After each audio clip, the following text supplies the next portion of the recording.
যিহোশূয় বিচার কর্তৃকগণ ও রূতের বিবরণ। যিহোশূয় বিচার কর্তৃকগণ ও রূতের বিবরণ।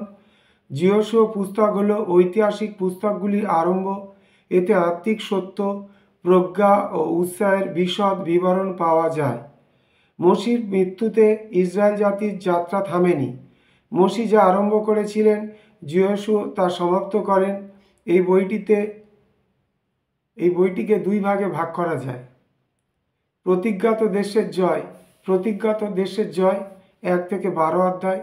প্রতিজ্ঞাত দেশ অধিকার 13 থেকে 24 অধ্যায়। প্রতিজ্ঞাত দেশ অধিকার 13 থেকে 24 অধ্যায়। বিচার কর্তৃকগণ পুস্তক হল ইসরায়েল জাতির অন্ধকারময় দিনগুলির বিবরণ। এখানে মানুষ ঈশ্বরকে পরিত্যাগ করার দরুন ঈশ্বরও মানুষকে পরিত্যাগ করেছিলেন। 2 অধ্যায় 13 থেকে 23 পদ।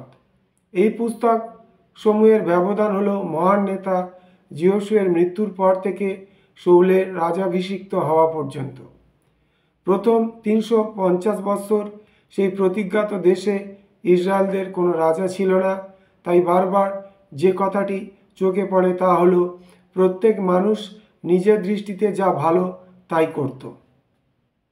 এখানে লক্ষ্য করা যায় যে মানুষ বারংবার বিরুদ্ধাচরণ করলেও ঈশ্বরের মহান করুণা থেকে তারা বঞ্চিত হয়নি।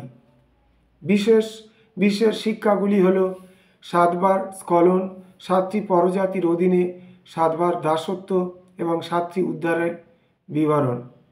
রূতের বিবরণ বইটিতে প্রভু যীশুখ্রিস্টের বিষয়ের অর্থ প্রকাশ করে যে তিনি স্বজাতি হতে উৎপন্ন ঈশ্বরের প্রতিজ্ঞাত পরিত্রাণকর্তা। এই পুস্তকটিতে কালো ছায়ার পটভূমিকায় একটি উজ্জ্বল রূপ দেখা যায়।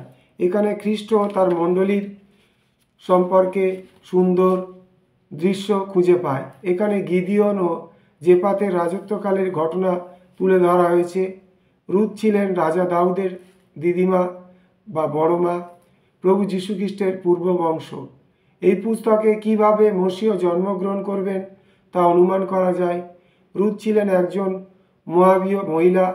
লোটের বংশধর হলো যারা পরজাতি ঈশ্বরকে বিশ্বাস করত না।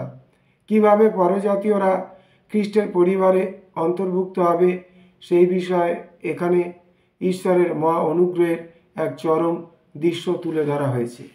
জয় যিশু।